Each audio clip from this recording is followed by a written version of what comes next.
बिहार उपचुनाव के परिणाम के बाद बिहार की सियासत गर्म होनी शुरू हो गई और प्रशांत किशोर फैक्टर साफ साफ दिखने लगा है। दो पहलू हैं, एक तो एनडीए में भी घमासान है प्रशांत किशोर की वजह से, और इंडिया ब्लॉक में भी है। जिस पार्टी ने आज से 34 साल पहले कमान संभाली प्रदेश की, और उसके बाद लगभग 15 साल तो बिहार में, और उसके बाद 5 साल सेंटर में राज किया, तो उस पार्टी को यह खतरा है कि प्रशांत किशोर हरवा सकते हैं। ये अपने आप में बहुत बड़ा थ्रेट है। जो राजनीति का सिद्धांत कांसीराम ने दिया था कि पहला चुनाव हारने के लिए, दूसरा हरवाने के लिए और तीसरा जीतने के लिए लड़ा जाता है, तो यहाँ पर प्रशांत किशोर दूसरे ही स्टेप से शुरू कर रहे हैं। सुरेंद्र यादव ने कहा, जब एमओआई समीकरण के बारे में पूछा गया तो वो बात को उन्होंने घुमाना शुरू कर दिया। आप सीधे सीधे क्यों नहीं जवाब दे रहे हैं कि आपका समीकरण टूट गया एमओआई का? आप एक कोई भावनात्मक मुद्दा उठा लेंगे मुस्लिम समाज से जुड़ा हुआ और चाहेंगे कि उसके आधार पर आपको 100% समर्थन मिल जाए, ये तो अब नहीं होने जा रहा है। आपको राजनीतिक स्टैंड भी उसमें क्लियर करना होगा, जिसको लेकर के प्रशांत किशोर ने सबसे ज्यादा अटैक किया है कि आप कौम की राजनीतिक भागीदारी बढ़ाने के लिए क्या कर रहे हैं। आज तो मुख्य क्या है?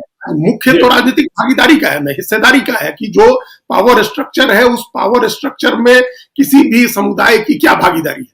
आज सारी जातियां इसी के लिए तो लड़ रही हैं, तो आप दुगनी मेहनत भी नहीं कर रहे हैं। आपका समीकरण बिगड़ गया, इस बात को भी आप एक्सेप्ट करने को तैयार नहीं है।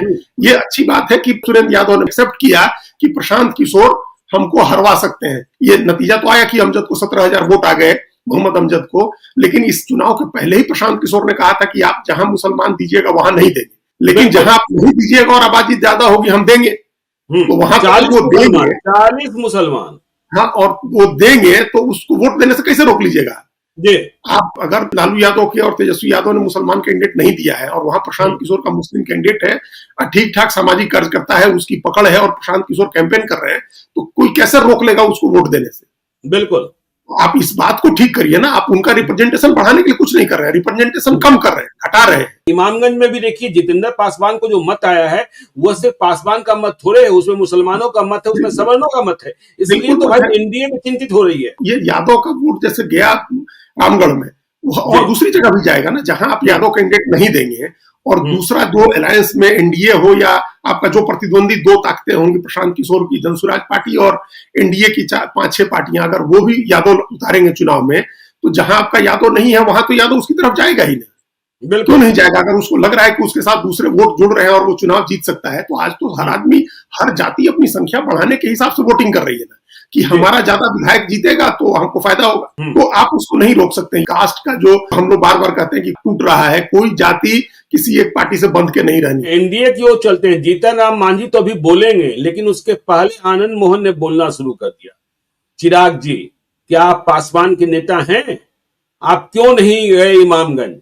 आप एनडीए में हैं, प्रेस्टिजियस सीट थी, और यदि आप पासवान के नेता हैं तो 37,000 वोट जितेंद्र पासवान को कैसे आ गया, यह बात तो आपको प्रमाणित करनी होगी। तो देखिए, एनडीए में भी घमासान है कि इमामगंज में जनसुराज प्रशांत किशोर की उम्मीदवार जितेंद्र पासवान को 37,000 मत कैसे आया। ये प्रशांत किशोर ने तो खतरे की घंटी बजाई दी है। 1 महीने 1.5 महीने की पार्टी है, 10% वोट आया है, और उसमें भी जो खासतौर से जिस इमामगंज सीट की हम लोग बात कर रहे हैं, वहां तो 37,000 वोट आया। 37,000 वोट, आपने ठीक कहा कि वो कोई पासवान का खाली वोट नहीं है, उसमें फॉरवर्ड्स के भी वोट हैं, जो एनडीए का वोट था, पासवान भी एनडीए का वोट है, मतलब ये दोनों एनडीए के वोट हैं। जो लोग कह रहे हैं कि प्रशांत किशोर ने आरजेडी को हरा दिया या इंडिया ब्लॉक को हरा दिया और बीजेपी की बी टीम है, उनको इमामगंज का नतीजा देखना चाहिए।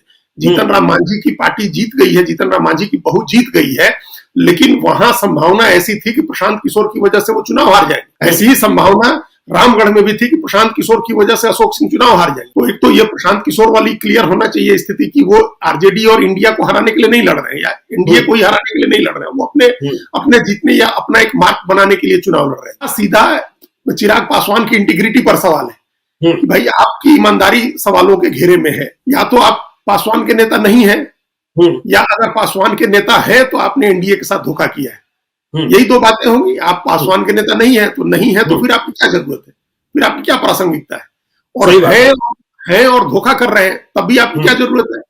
जब आप रह के अलायंस में रह के और धोखा करेंगे, तो अब पहले आपने खुले तौर पर किया, जब आप उस समय एनडीए की एक पार्टी को आपने कहा कि हम बीजेपी को जितवाएंगे, बीजेपी का मुख्यमंत्री बनवाएंगे, हम नरेंद्र मोदी के हनुमान है, कह के आप नीतीश कुमार को हरवा रहे थे 2020 में। तो एक बार आप खुले तौर पर लड़ रहे थे, आप दूसरी बार आप छद्म रूप से जो है नुकसान पहुंचा रहे हैं एनडीए को। तो ये दोनों सवाल जो उन्होंने बड़ा इंटेलिजेंटली आनंद मोहन ने ये पूछा है, ये कटघरे में खड़ा किया उनकी ईमानदारी को कि आप बताइए नेता है कि नहीं है, और नेता है तो फिर कैसे वोट आ गया जितेंद्र पासवान को।